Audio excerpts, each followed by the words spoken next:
皆さんこんにちは。ベランダの小さな自然へようこそ。今回は前回の動画の続きとなります、こちらブロッキニアの育て方についてお話をさせていただきたいなと思っております。本当は前回のブロッキニアの生態と魅力と今回の育て方一本の動画として皆さんに見ていただきたいなと思っていたんですけども、この暑さで私がちょっとダウンしてしまいまして、2つに分けて見ていただくということになりました。前回のブロッキニアの生態と魅力の動画では、このブロッキニアがどうやって虫をおびき寄せ捉えているのか、また私なりのこのブロッキニアの魅力っ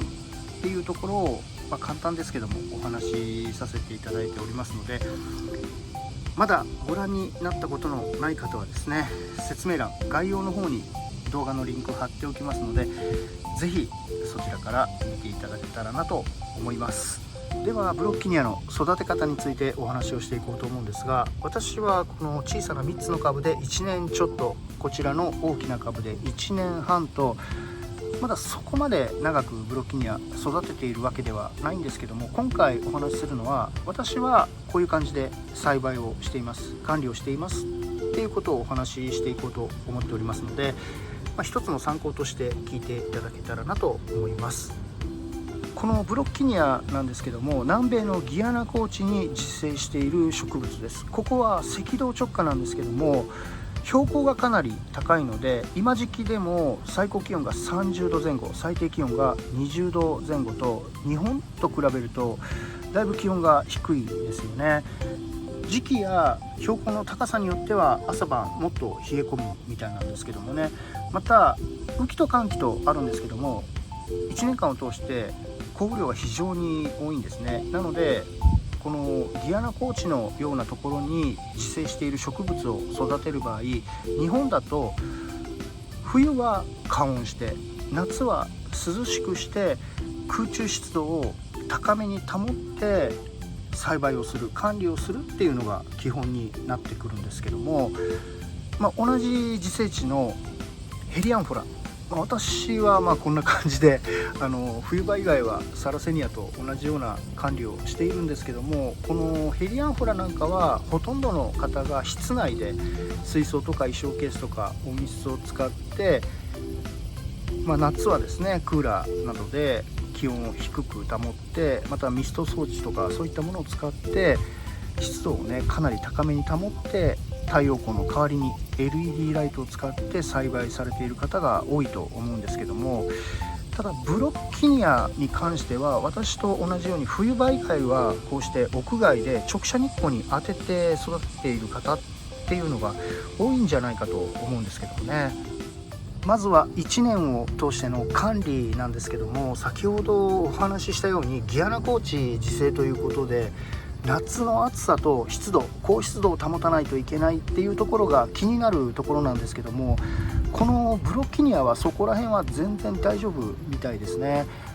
今まで管理をしてきて夏の暑さで株が弱ってるなって感じたことは一度もないです。ただ、私も1年半の管理ですからね、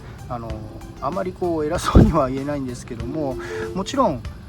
自生地により近づいた環境で栽培をした方が良い結果が出るのかもしれませんけどもね。なので、私は冬場以外は一年中屋外で管理をしております。で、冬場なんですけども、これもね外置きなんですけども、別ベランダに無感フレーム設置しているんですね。ホームセンターなんかで販売されている簡易ビニール温室ってやつなんですけども、そこに冬場は入れております。で、入れるタイミングなんですけども、だいたいそうですね12、13度、今から秋冬ときますけども、最低気温がもう12、13度下回ってくるなっていう風になったら、その無感温フレームの中に入れて、で冬が終わって春になって最低気温が12、13度上回ってきたなっていうようになったら、そのタイミングで外に出すっていう感じですね。次は風通し、水やり、陽動、日当たりについてです。まず風通しなんですが、これは植物全体に言えることですけども、やはり風通しの良いところに置くっていうのは大事ですよね。あまり強い風がビュンビュンと吹いているところっていうのはどうかと思いますけども、空気がよどんでいると、特に今時期は蒸れてしまって、それが原因で病気になってしまったり株が弱ってきたりすると思うので、注意が必要だと思います。水やりは私は浅い腰水で管理をしております。用土の表面が乾いてきたら水やりをするっていう感じでもいいと思うんですけどもね、栽培当初は常に用土が湿ったような状態で浅い腰水にしていたんですけども、今現在は、基本浅い腰水なんですけども、用土の表面が乾くまではそのままにしておいて、乾いてきたら上から足してあげるっていう感じですね。なので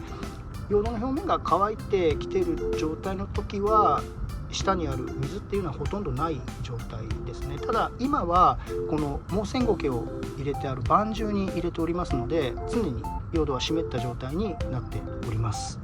水やりに関してもう一つ大事なことがありまして、このブロッキニアってタンクブロメリアの仲間になるんですけども、タンクブロメリアの栽培のポイントの一つとして、この中に水を溜めておくっていうのがあるんですよね。なので私はこうして上から見て、ちょっとこの水が少なくなってきたなと思ったら水を足してあげております。足しているのは水道水なんですけどもね。あとタンクブロメリアの栽培本を読むと、ただ冬場はこの筒の中に水を溜めない方がいい、溜めておくと株がちょっと弱ってきてしまうみたいなことが書かれているんですけども、私は一年中一定量の水を溜めて管理をしておりました。用土は弱酸性で栄養分の少ないもの、食虫植物を植え付けるのに適した用土で大丈夫だと思います。乾燥水苔を水で戻したもの単品でもいいですし、鹿沼土とかベラボンとかピートモスとか軽石とか、そういうのをブレンドした用土でも大丈夫だと思います。私は、こちらの3つは鹿沼土とベラボンを混ぜたもので、こちらの大きな方のブロッキニアは最初は乾燥水苔水で戻したもので植え付けていたんですけども、ちょっとこう上に盛り上がるように植え付けていたもので、この株が大きくなってきた時にちょっとぐらついて不安定になってきたので、一回り大きな鉢にその水苔をつけたまま用土ごと入れて、で、周りをこれは鹿沼土とベラボンとピートモスと軽石をブレンドしたものでこう詰めているっていう感じですね。日当たりに関しては栽培本やブロッキニアを長年育てていらっしゃる方のネット記事なんか読むと、光が弱いとこの葉の厚さが薄くなって株も徒長したような感じになって、ちょっとこうだらしないと言いますか、弱々しい株になってしまうっていうふうに書かれていたんですよね。なので私は割としっかりめに直射日光に当てて管理をしている方だと思います。去年は冬場以外こちらのベランダにずっと置いていたんですけども、今年の春に別ベランダの無感フレームから出した時、ここねちょっとスペースがなかったんですよね。ただもうちょっと日当たりのいいところに置きたいなということで、それまでは別ベランダの日当たりのいいところに置いていたんですけども、なんとか詰めて今はこちらに置いております。にしてもちょっともうスペースがないですよね。来週パスタイムさんに行く予定なんですけどもね、ちょっとこれはやばいですね。でこれは私の個人的な意見なんですけども、この直射日光に関して、暑さに関してはなんかね、このサラセニア並みに強いような気がするんですよね。このサラセニア今ここで直射日光に1日8時間から9時間ぐらい当たっているんですよね。全然ね平気でどんどんと成長はしてくれているんですけども、正直ねこっちに本当はちょっと置いてみたいんですけども、ちょっとね不安なんでまだこちらに置いているんですけども、ただ、ここでも1日5時間6時間ぐらいは直射日光に当たっていますね。いかがだったでしょうか。今回はブロッキニアの育て方といっても、私はこのような環境で管理をしていますっていうお話でしたけども、させていただきました。少しでも参考にしていただけたら嬉しいです。毎日ねもうすごい暑さですから、皆さんお体には十分気をつけてお過ごしください。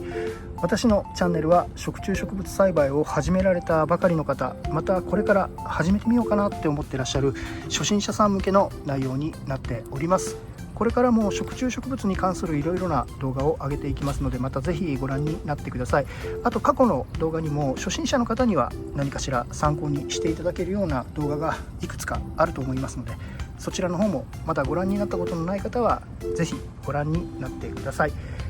ろしくお願いします。